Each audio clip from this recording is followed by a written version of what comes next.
Welcome, everybody. We're going to give folks a couple of minutes to join, and then we'll get started.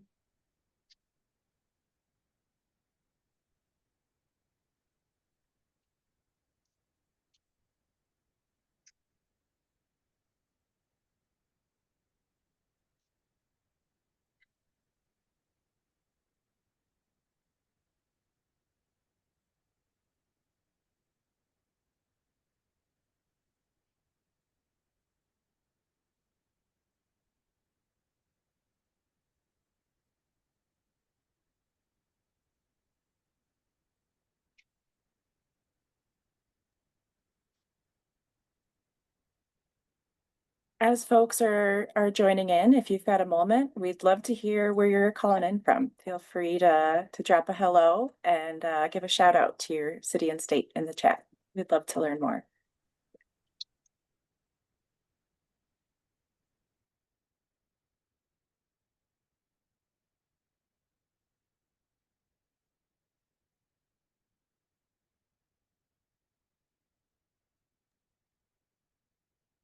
And everywhere from sunny California to New Jersey, New Hampshire. Oh, someone else is from Silver Spring. That's where I am. Well, just in DC. That's awesome. Thank you, everyone, for being here today.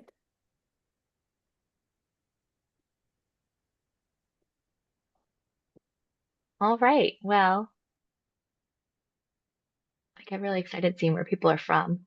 I think we can go ahead and get started. I want to be respectful of everybody's time because I know if you're on the East Coast, which I see a lot of East Coast folks, this is your lunch time. So thank you for giving us your lunch time. And if you're not on the East Coast, thank you for giving us your coffee time. So welcome everybody. I'm sure you all have noticed that search has really changed. You've probably seen AI overviews pop up when you're Googling, or maybe you've been using ChatGPT to get a quick answer instead of clicking through to multiple websites from Google. So AI is changing search behavior. It has changed it already, and it will continue to change it in the future. It's really changing users' expectations when they're looking for answers. AI is now a channel where people find, evaluate, and decide if they trust information. For most nonprofit use cases, we recommend not blocking AI from accessing your website and content.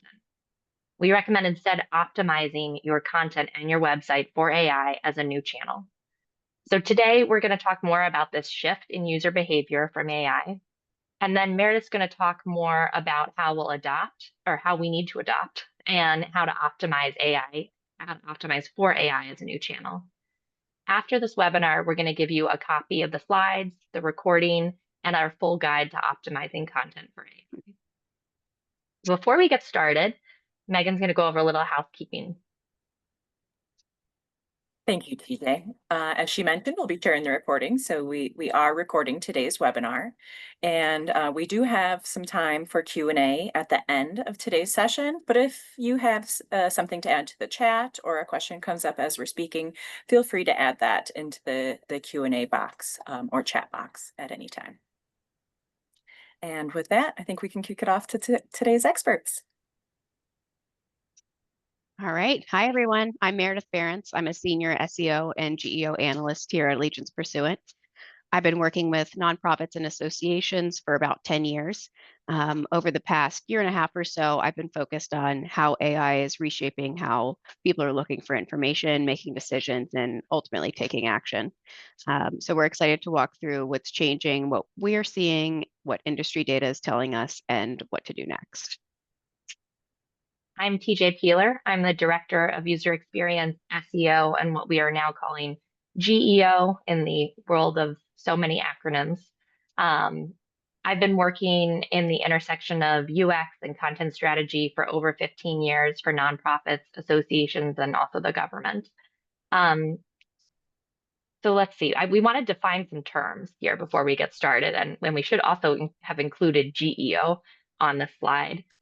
Meredith, can you tell us what GEO stands for since we've just added it to all of our titles? Generative Engine Optimization. You guys might have also heard AEO, which is Answer Engine Optimization.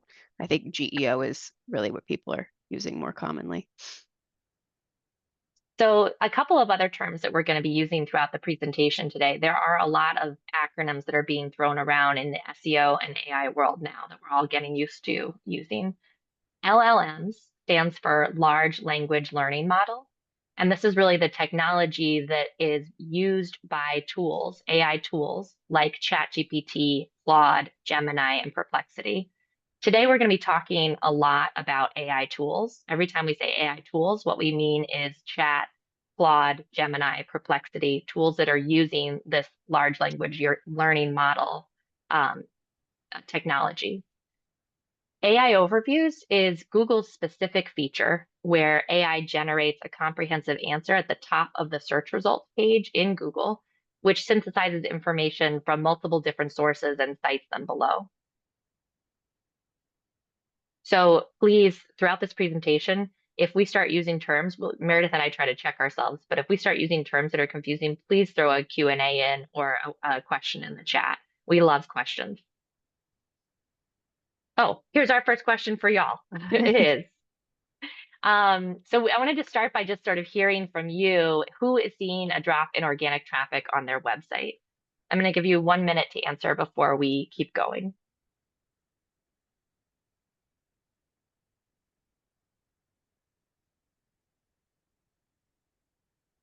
So this is using the poll on Zoom too.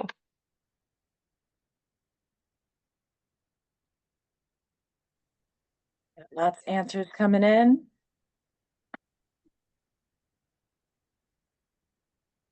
All right, looks like most people have answered already. See these results.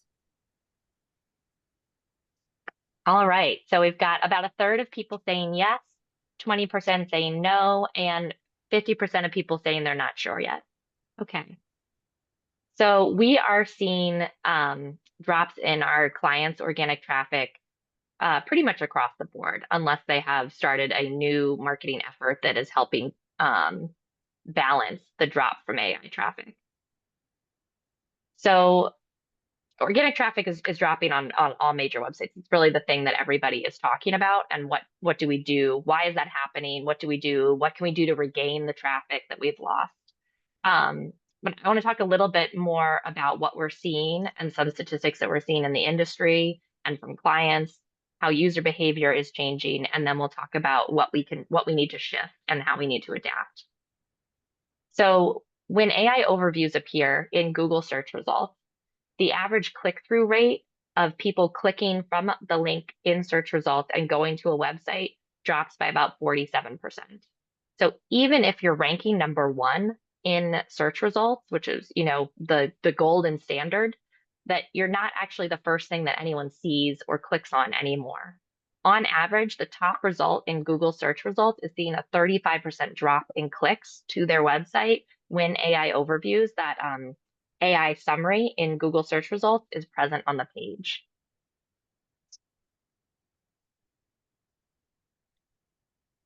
So there's really been a massive shift already. It's kind of interesting to me as a user experience designer how quickly people are adapting to AI as a channel.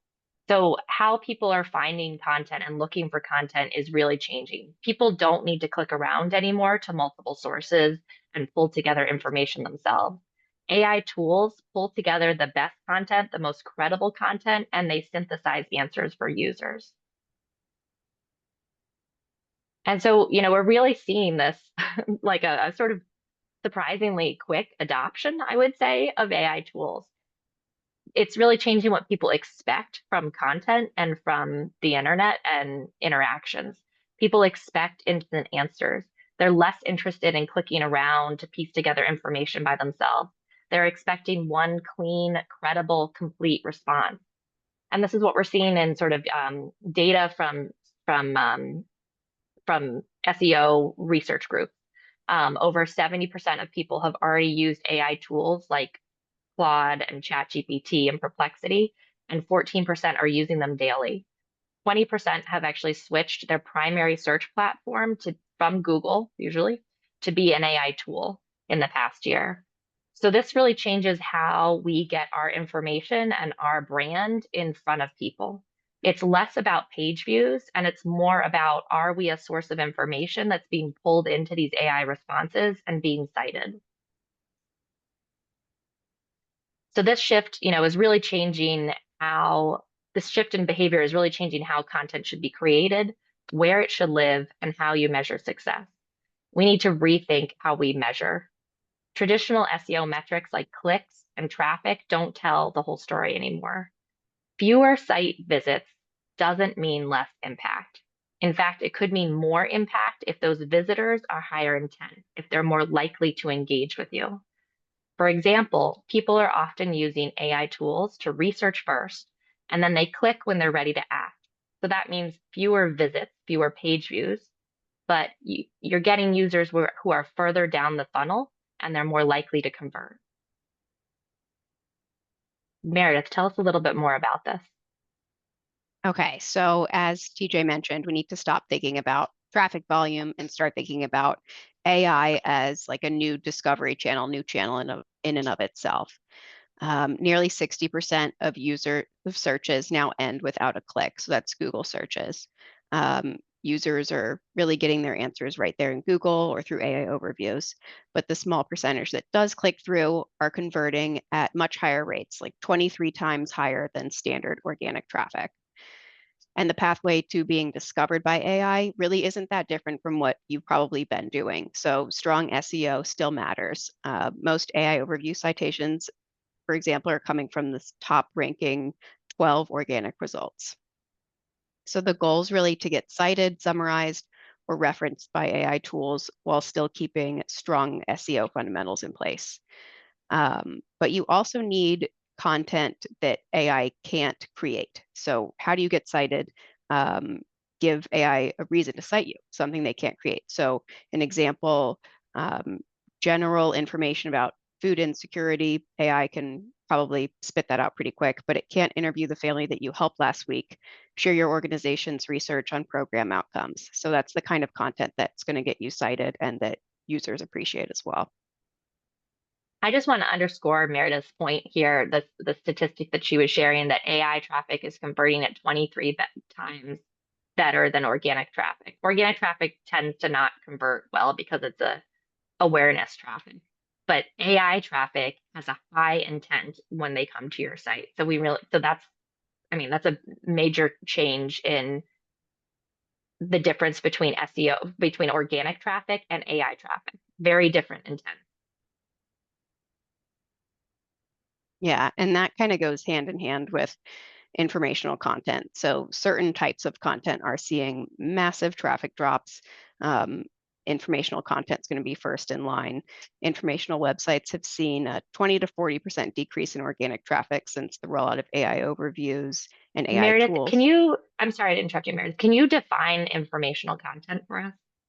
Sure. Or So tell me what that's that is? going to be queries where someone just wants to know something. They don't really want to do something. They're not going to want to take an action. So AI answers it completely, and then there's no next step and really no reason to click.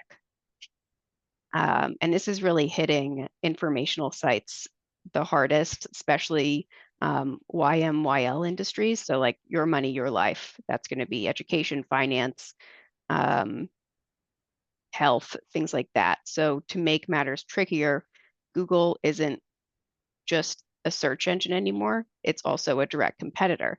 So along with AI overviews, you're going to see paid results, knowledge panel, maps. These are all also frequently presented above AI overviews.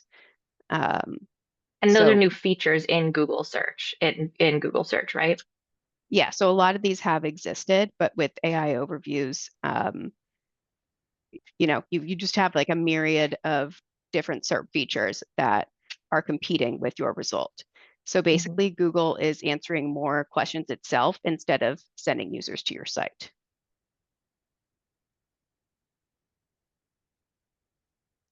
I'm panicking. Oh, Google ad. We have a question from Tilly about, are Google ads worth it anymore?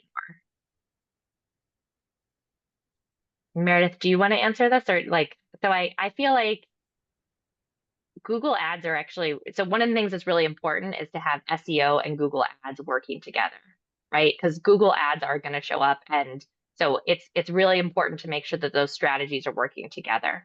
I do think, oh yeah, good. Laura is on this. Great. Laura, I'm so glad you're on this call. I don't know if you can come off camera and answer this question even better. Laura is our VP of Integrated Media Solutions. And so she is the best person, most important person to answer this. She's saying they 100% are and are more important than ever. I Laura, agree with you, anything else you Laura. want to add there? Yep. Okay. Oh, I was just going to say, hi, everybody. I'm sorry, I didn't mean to hijack, but I love that Not at question. all. As TJ was starting to say, we absolutely find it more important almost than ever to help counteract these things. You really do need to have your paid and your organic work together. The more that you can um, get more real estate, and the more you see success in one, it will automatically impact your success on the other. I also just saw a comment about the Google grant. The Google grant can be great for informational style searches related to those who might want to volunteer for your organization or look for information if they are someone who could benefit from the services that you provide. A Google grant is not going to be successful for like fundraising terms. And things like that. So when you are wanting to search specifically for fundraising, I would definitely recommend engaging in paid. Um, Laura, one more question for you about Universities, schools. I believe, are not eligible for the Google grant. Okay, so sometimes all this AI information about AI stealing traffic makes me want to panic, Meredith. What can we Yeah, do? so with Google competing with you and AI answering questions directly, traffic dropping, it is easy to panic. I think what we hear a lot is, does it mean, my content is bad? It doesn't necessarily mean your content's bad, just how people use content is changing. So you really need to adjust your strategy. So start by changing what you measure. So like we said, if you're still obsessing over traffic volume, you're probably looking at the wrong data. So thinking back to informational traffic that you probably lost, was it traffic that was converting in the first place? Visitor, So whereas, it, go so ahead, I think TJ. if anyone is reporting to their leadership or their board about page views, please stop doing that and start reporting on conversions. Yeah, exactly.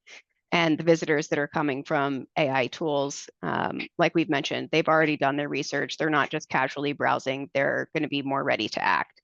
So we need to really track what matters. So setting up, custom events in Google Analytics, if you already haven't, are users donating? Are they signing up? Are they downloading resources? And also, how can you really optimize your content for conversions instead of just casual page views? And I think it's also important to understand that since visibility has changed and it's not enough to rank on page one anymore, if AI is just going to synthesize an answer above you, you need to be in that answer, cited, referenced, and pulled into the response. But what hasn't changed is really focusing on quality content with clear structure, strong fundamentals. So the SEO work you've done isn't obsolete. It's going to allow you to be cited by AI in the first place. I'm just pausing here because I'm curious if there are any questions because I feel like this is really important information that Meredith is sharing that, we have to change how we're measuring. SEO fundamentals still matter, but you want to make sure that you're in AI so that you're part of the conversation.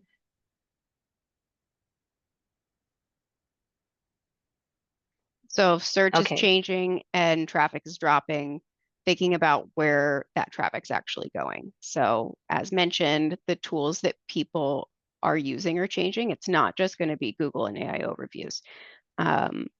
When users do click through from AI tools, what we can see is over 3/4 of visitors are coming from ChatGPT, and Chat Perplexity is growing fast, so about 15%. And then Google's Gemini is also gaining ground with about 6%. But regardless of the tool, it's important to understand that AI is pulling answers from across the internet. So it's not just your website and not just focusing on optimizing your website. These tools are looking at Reddit discussions, LinkedIn posts, YouTube videos, academic articles, ratings, reviews, and more. They're cross-checking sources too. So if your voice isn't represented in those spaces, you could be invisible to these systems. So really not just about showing up in Google anymore. You have to optimize your full digital presence, because that's what AI tools are referencing and how they decide who to cite. All right, we've got a bunch of great questions in chat. Jennifer from AVAC, I'm so happy to see you on the call. Great question about if your mission is really to educate, do you still want to be measuring conversions, like converting downloads versus posting content directly on the page for pickup? So I think you're asking Jennifer about, should you be putting content in PDFs so that you can track downloads versus posting content in HTML where you would be tracking a page view for someone to consume content. I would definitely not go back to posting content in PDF so that we could track a conversion on that at all. And Meredith, I'm TJ, curious. what's your usual rule with PDFs? If it doesn't need to be printed, it doesn't need to be in a PDF? Yes. Sorry, I froze because I was like, I don't know, what is my rule with PDF? Yes, if it doesn't need to be printed and it's not being handed out to somebody or someone's downloading it to print and distribute some way, then it should be in HTML. I mean, let's think of people on their cell phones. It's so hard to read a Yeah, PDF in a cell phone. And also with I love updating my school, but PDFs, that gets trickier. And AI, we're going to go through this, but they want to cite the most recent up-to-date content. And if you can't update PDFs as easy as you can update HTML. So I think we'd encourage key information to be in HTML, and really PDFs are when you really need it. So, but I love Jennifer's other part of the question, which is really if your mission is education, you're generally reporting on page views because that shows awareness. I think that I don't actually have a great answer for this offhand, Meredith, so I'm curious what you think, but I'm sort of thinking like you need to be reporting on AI citation too. Yeah. So you can set up a custom regex in Google Analytics or Looker, and you can see these referrals from AI. There's also third-party tools that you can use for AI citations, but you can also test this yourself, kind of like, testing your content within Google. So seeing what's cited, seeing your most popular content, seeing, if you ask about your organization, where are they pulling from, that sort of thing. So just to interpret, because as soon as you say the word regex, I think some people probably like short circuit their brains. I do a little bit. So what Meredith is saying is you can set up custom reporting in Google Analytics to look at AI traffic. And I feel like Google Analytics will surely soon start having AI as a channel that's more easily available to see in source when you're looking at analytics. But for right now, you do have to set up some custom reporting for it. All right, let's see. We've got a lot of questions. Okay, so for explaining to board members, do we have a list of recommended metrics to traffic and why they're important? We sure do. Emily, hold on, because I think it's towards the end of in 5 more slides. I think we have a slide with what we would recommend measuring. Okay, do search ads still display above the AI overviews in the SERP? Question from Angel. I actually. So Laura, you can speak on this too, Laura, but they've been changing it a lot. So sometimes it'll depend on the query. Sometimes they'll keep it above or below. It's been changing. Laura, what have you seen? Yeah, one of the rock stars on my team, Megan, actually also, so there's a lot of internal fans on this webinar today because this is such a big topic for us too on the paid side. But I think Megan's probably still muted, so I'll just read her answer for everyone who can hear me. Search ads do not display above the AI overview, but Google's actually starting to kind of test and is allowing them a little bit to be sort of within the AI overview. Which again is another reason why, continuing to invest smartly in paid can be a really important part of your strategy. All right, I have another question from Eric about to what degree are AI channels pulling information from social channels? This is a great point. You guys are stealing all of our thunder with these great questions. It's pulling like it's really important to have consistent information on social and on your website and in other channels because AI is pulling from all sorts of channels. Um, I don't know if I don't like have a percentage that I would throw off the top of my head. Meredith, anything else you want to add about social channels and AI? Yeah, we have a slide that walks through this, but basically I think it's going to depend where your users are, where you should be present as well. And Tilly is asking about new proactive strategies that we need to adopt. We're going to get to that in like 2 slides. All right. Derek has how important is structured content schema for ensuring that content such as scholarly articles get cited in AI search? I kind of want to hold on to that until we get to the proactive strategies. Um, Christopher is asking if I rewrite a blog post from 2 or 3 years ago to add new information and let it appear new, should I use the existing URL for SEO? And if so, how do I let the user know that it's the most updated information? Yes, you should use the same URL and you need to have a date on the page. Megan, oh, Megan's answering. Great. Okay. I have almost caught up with questions here. 2 more questions and then we'll get back to the regular scheduled presentation. So, oh, Rebecca is asking about a course. We'll get back to you, Rebecca, on that. And then on YouTube, do AI tools pull from the audible content in the video, your video captions or descriptions or both? I actually don't know the answer to that. Meredith, do you have any idea? Yes, so you're going to want to have a transcript of the video. And then there's some data that says they can even look at your, like certain AI can look at your video if you have like charts and stats in there.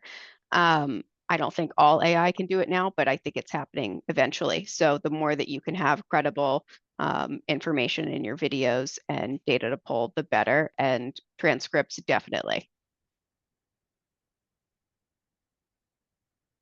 Megan, I'm sorry. I just want to, I don't think I can answer the questions in the Q&A. So could you answer the questions for me? For Rebecca's question, Rebecca, we don't have a paid tool for, or a paid course on this, but I'm happy to send you some courses that we've found helpful.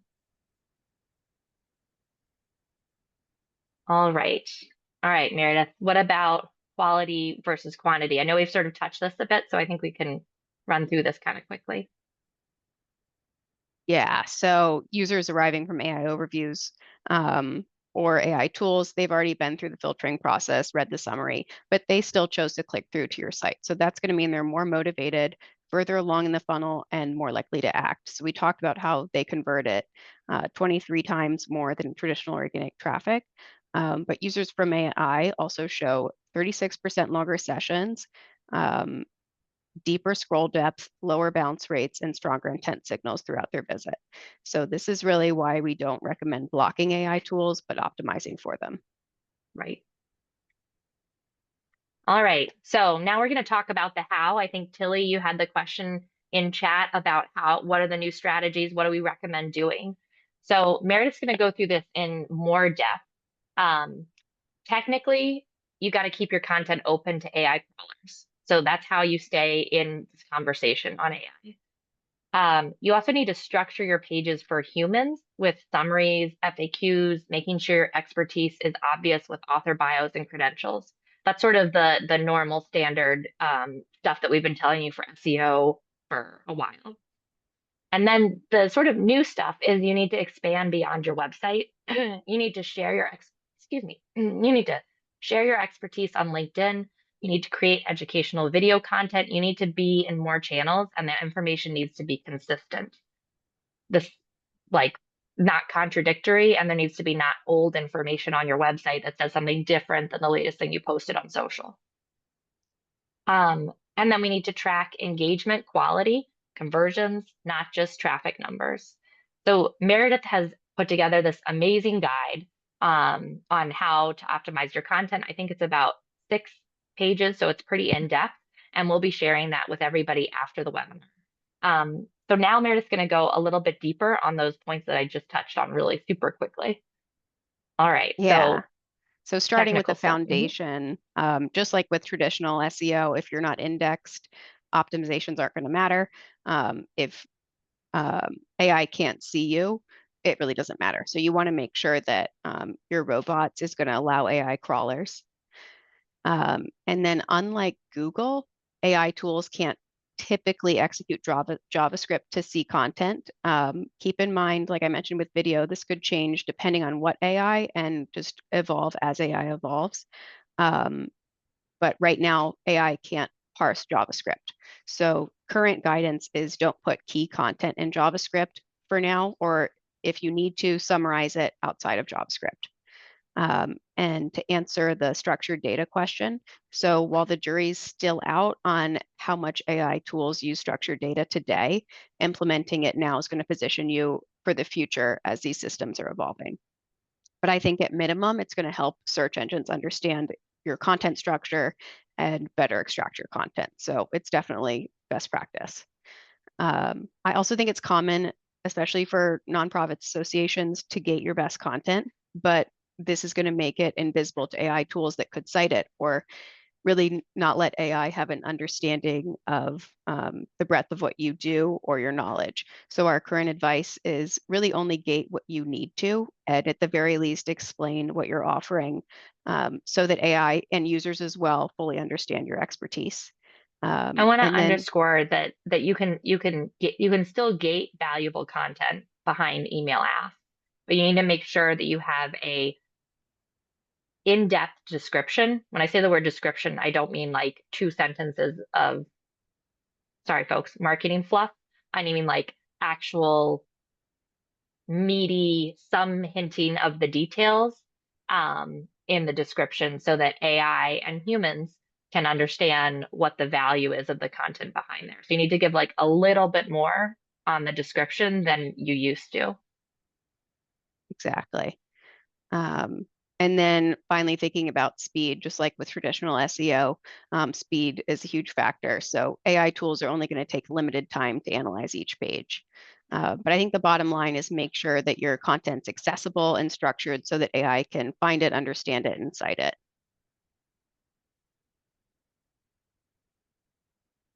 Okay, so how to structure your content so that AI actually wants to cite it or use it. Um, as I mentioned, AI tools love structured content they can easily extract and quote. So what does that mean? Things like starting with TLDRs and summaries. These are actually what's going to often be cited in AI responses. So don't bury your insight deep in the page. Give AI and users like a quick snippet of what they can expect in that page. And then, as we mentioned, prioritizing unique value. So original data, expert quotes, interviews. This is going to be that citation worthy content because AI can't generate it itself. It can only reference it. If your content's just a rehash of information that exists elsewhere, you're probably not going to get cited. And interestingly, that is even true on your own site. So if you're just recycling the same stat with no unique perspective, AI is not going to see it as valuable. You need to come up with a unique perspective for that data. And then just like traditional SEO, clear structure matters. So using descriptive subheading, scannable formatting, AI tools, they're really scanning content to identify the most relevant sections to extract. So make that easy for AI. And showing credibility signals, like we mentioned, author names, credentials, publication dates, last updated dates. These are really going to help AI assess whether they can trust and cite you. And then creating comprehensive resources that's going to answer complete questions, not just like surface level blog posts, and thinking about user intent as well. So when you're thinking about a topic, do you need to write it for multiple audiences or just one? And then considering topic clusters. So building out related content that establishes you as the authority on a subject area rather than thinner, broader content. And your content should really work as standalone pieces that can be adapted across multiple platforms. So a blog post could become a LinkedIn article, could become a video script. So same really core insight, different formats.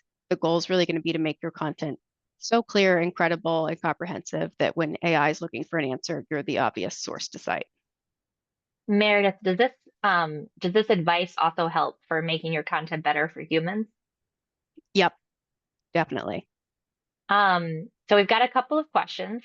So we have Laura, who's from a parenting resource provider organization, an organization who works on parenting resource providers. She's got like courses, coaching, podcasts, etc. So she's saying her question is, if informational content is being, I wouldn't say it's being penalized, Laura. I would say that we are seeing the biggest drop in traffic on informational content because AI is able to serve that need of pulling together informational answers and giving them to people. But Laura's question is really, does that mean that they should lean more into personal stories and relatable anecdotes? I've had like 4 seconds longer to think about this than Meredith has, but well, because she was talking. So I'll take the first stab here, which is I think that I wouldn't I would say judiciously, yes. I think it's still helpful to have some personal anecdotes about how the coaching courses have helped a parent, do this, or how this course helped somebody do this. Like, I believe really like testimonials, that social proof is really important as a trust signal for people. And so I think that's important to do. I don't think it's more important than your informational content. Like, I don't think it's, but what I'm curious about, and happy to talk to you sort of like separately about this. Is like I'd be curious to look at your website and see like how much stuff is gated, how much stuff is paid, versus how much is sort of publicly available. Like where is that sort of where is your conversion wall there? Is it all free? Are the courses like available on the website, or do you have to like sign up for the courses? Because that's sort of thinking about where your conversion wall is sort of part of the strategy, I would say. And then, I mean, because the other part of this is really like, right, we're saying that the awareness traffic is moving, is sort of leaving your website. It's not coming to your website as much, but that lower funnel people who actually want the resources that you have, they're still coming. They're going to come to your website, especially if the resources you got to sign up for a course, or you got to Yeah, sign it's up not to for, say yeah. all informational traffic is invaluable. If people are really only searching informational questions and they're constantly seeing you in the answer, I mean, that's going to make a user more likely to convert. That's a huge trust signal, right? Even if it's And it's a brand awareness moment, right? Like we want exactly, that. We want you to show up as a cited resource. exactly. Oh, good. Laura said that was super helpful. Okay, thanks, Laura. Appreciate the feedback. And so Parker was asking about if sitemaps are as important for GEO as they are for traditional SEO. Meredith, I'm going to give Yes, this one to you. absolutely. Yeah. And you guys might have seen things about LLMs, TXT, Google, and really what we're seeing broadly, that's not something you need to do. So LLMs, TXT is like robots, but for LLMs. So your sitemap is going to be, your robots is going to, am I getting too technical, TJ? I'm sorry, I was reading the next question, to be totally honest. I apologize. Basically, yes, sitemaps are still very important. And Evan has another question. Sorry, next question is about Meredith. Oh, good. Alicia, thank you for the feedback. We love the feedback on chat. Alicia says that Meredith, it was not too technical. Oh, good. Thank you. Um, and Evan has asked if most of your images on your website are JPEGs, should we compress them and turn them into WebP for higher ranking? I I don't know, and I'm not sure, Meredith, if you know, because we're really talking more about content and that's being consumed by AI. I would say for images, what we really don't want is for there to be content in an image. Like if you have posted an image that has words and oh, I'm sorry. And you're clarifying. Thank you, Alicia. Alicia is clarifying that the question may be more about page speed and load times. So I would say yes, anything you can do that would improve your page speed and load times is going to be good for your user experience and good for AI consumption. Thank you, Alicia, for Yeah. redirecting me on that. I go off down a total different tangent. All right. All right. What about other things outside of the website? We were talking about Okay. social media. Yeah. So like we talked about, AI is not just pulling from your website, they're pulling from everywhere. Reddit discussions, LinkedIn posts, YouTube, professional forums, and more. they're really validating your expertise by checking these multiple sources. So if AI is pulling from all these sources, where should you actually focus? I do think it's important to think about where your audience is, like I mentioned, but also what tools they're using and considering partnerships and platforms that are already shaping what's getting seen and cited. So for example, Reddit has a partnership with OpenAI, so ChatGPT is going to be actively pulling from Reddit conversations. But it's kind of a little bit of a catch-22. Marketing-driven language is going to get rejected pretty fast. So you need a branded Reddit account where you're genuinely answering questions and providing value, not promoting your product or service. And then, of course, Google and Gemini, they're going to favor YouTube because it's part of their ecosystem. So thinking about optimizing your videos, providing transcripts, like we mentioned. But what this means practically, other than partnerships, just thinking about where your audience is actually spending time, where are their conversations happening in your sector, and showing up authentically in these spaces. So if that is in forums, LinkedIn, YouTube, being genuine, but not overly promotional. You might hear people say it's now search everywhere optimization, but it's not really about being everywhere. It's about building distributed authority, being strategic about where your expertise is most valued. What do you mean? Can you tell me more, Meredith, about building distributed authority? Tell me more about what you mean there. So really, I think contributing to communities that your audience is going to find valuable. All right. And I think Tilly had this question in the beginning about what metrics, or maybe it wasn't Tilly. Somebody asked about what metrics we should be reporting to your board as we asked you to please stop reporting on page views. Yeah, so focusing on quality over quantity. So not fixating on traffic volume, but instead tracking things like scroll depth. I know time on page can be tricky, but that can be a good one. And really conversion actions instead. So are people actually engaging and taking meaningful steps? So regarding things like scroll depth, you can use Google Analytics, of course, but if you're not already using Microsoft Clarity, I think it's a much better tool for that. It's free and we find it really helpful. So you can see scroll maps, heat maps, attention maps to understand exactly how people are interacting with your pages. It also has Copilot built in, so it can summarize sessions for you, so you don't have to watch hundreds of recordings. Meredith, what's Copilot? So Copilot is Microsoft's LLM. So their tool like ChatGPT for Microsoft. So if you've got the Microsoft suite, you can try to get that from your organization to help you deal with clarity. Yeah. So basically, the AI will summarize the sessions. I'm not saying all of it is perfect. Some of it you have to take with a grain of salt. But even just seeing those, summarized heat maps is really helpful. We had one client, for example, that their intro was so long for donation page, especially on mobile, that people weren't even getting to the form. So being able to really see that in action is helpful. But as we've mentioned, AI visitor behavior is going to be pretty different. They're going to spend more time on the site, scroll deeper, and convert at higher rates because they've done the research and they're clicking through with higher intent. So earlier we talked about how AI is really functioning like a new digital channel, and it can be helpful to measure it as one. So like we mentioned, setting up a custom regex. I do think, and I'm sure you guys have seen, attribution modeling is evolving and last touch is not going to be perfect, but it does give some visibility into how AI traffic performs differently from traditional search. It can also be helpful to show stakeholders the value of optimizing for AI if it's something you're really focusing on. And then paying attention to offsite platforms. So are there platforms where you don't have a presence that you maybe should? Is there content that you're already creating on like LinkedIn, YouTube, Reddit that's bringing people to take action? Can you take that content to another platform? I think really the bottom line is engagement quality and conversion actions are mattering more than traffic volume. The most valuable visitors aren't really always the ones coming from traditional search.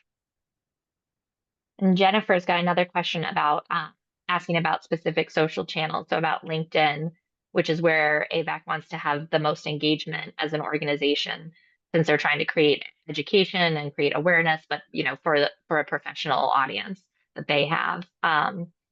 Any best practices for AI for LinkedIn? I don't, So I yeah, business tagged LinkedIn posts, and this is in the guide too that we'll send to everyone. They have something like 3 times more AI visibility than just like a traditional LinkedIn post. So making sure that your company LinkedIn is really up to date and pushing these important articles and content. and Angel has a question about traffic from AI sources. Oh, Laura said, can you say that one more time? Can you say what you were just saying one more time, Meredith, about LinkedIn? Sure. So I think it's something like LinkedIn tagged company content is 3 times more likely to be cited or to be crawled by AI tools. So making sure that your content is being pushed out on LinkedIn, your company LinkedIn as well. Your company channel, yeah, Mhm. or your company profile, yeah. All right, Angel has a question about traffic from AI sources like ChatGPT, Mhm. and if they are considered referral traffic in GA4. So they can be, or it can also be misattributed to direct. So if anyone's seen a spike in direct traffic, so that's another reason it can be really helpful to set up distinct channels for AI. So that's where when Meredith was starting to mention regex about setting up sort of specific reporting in your reports or in Looker Studio if you have a dashboard there that is specifically pulling out AI traffic, because right now Google Analytics does not do a good job of pulling it out. It's something that like I feel like they will catch up on hopefully soon. Yeah. Um, and then another question about Google's search market share and how it's been impacted. Angel was saying the last time she checked, she thinks it still accounted for about 90% of search traffic. Yes, yes. So it is dipping a bit, but she's absolutely right. AI is still kind of small pennies compared to Google, but the speed at which it's growing, I think it's definitely something to optimize for, and we'll get to this in the next slide too. And then Brooke this is not really a question, but Brooke has a comment about that they were trying to figure out why ChatGPT was not pulling in this organization as a resource when someone is asking about birth control services in our area. And Brooke was saying she thinks she needs a schema markup. That may be true. It could. I'd also wonder if robots is blocking ChatGPT or Perplexity or anything. That would probably be my first step. Yeah. Okay. All right. So we've talked a lot about what is happening now, and we know the space is really changing rapidly. But we wanted to just talk a little bit about the future, which we're defining I'm not sure exactly what year we're talking about here, but maybe 10 years in the future. What do you think is in the future, Meredith? Look in your crystal ball. So I think it's going to be agent to agent communication. So really, instead of users searching websites, AI assistants are going to talk directly to organization systems. So they're going to be asking questions, comparing options, and completing actions. I saw recently an airline launched an agent to agent tool where they had something like describe your dream trip, and it's going to plan the whole thing for you. So think things like that. We're already also seeing it kind of with generative AI, but agent to agent's going to take it a step further. OpenAI also recently launched instant checkout inside of ChatGPT. So you can now complete an entire purchase, research, selection, payment without ever leaving the conversation. So that's It's kind so of crazy, examples of right? what it Yeah. looks like. And yeah, Mind blown. travel and e-commerce, but the same technology could apply to nonprofits and associations.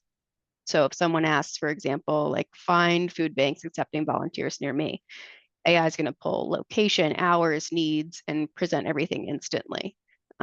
Or best charity for Alzheimer's research, AI is going to look at ratings, financials, impact data, and let users donate right there. So people might never even see your homepage or visit your website, but they could still become volunteers or donors. So what this really means for you right now is your website's role is changing. It's becoming less of a destination and more important for brand credibility, like we've talked about. So where AI pulls information from and where users are verifying credibility or they need to dig deeper.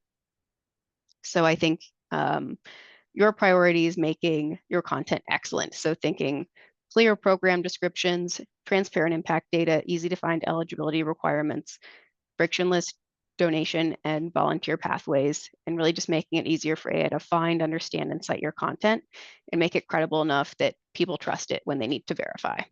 I think the bottom line here is agent to agents coming in the future, but generative AI works.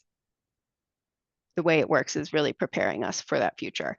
So everything we've covered, technical setup, content structure, offsite presence, and measurement is going to help you position your organization for whatever's coming next. Amazing. Thank you, Meredith. I think it's mind-blowing to think about what the future holds. And, you know, as we've said before, the stuff is changing so fast and people, are both adopting fast and also generally hate change. So it will be interesting to see, as this evolves, where we are in 10 years.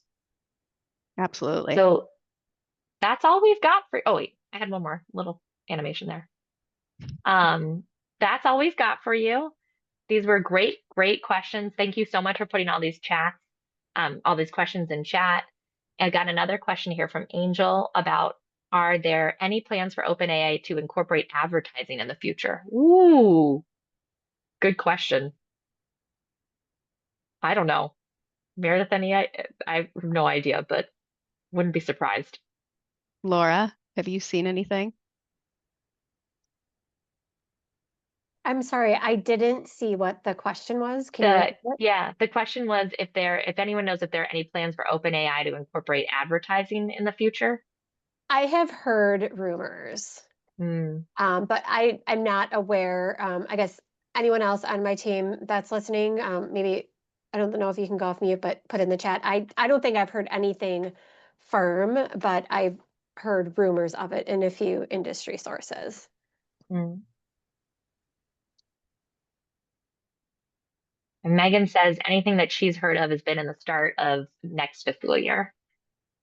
All right. Well, thank you so much. Here are our emails. Reach out if you have any other questions. Thank you, Meredith, so much for sharing all of your knowledge and information today. The seminar was recorded and we'll be emailing out the recording, the slides, and also our 6-page guide on how to optimize your content that has all this information. So thank you all for joining and hope you have a good rest of your day. Thanks, everyone.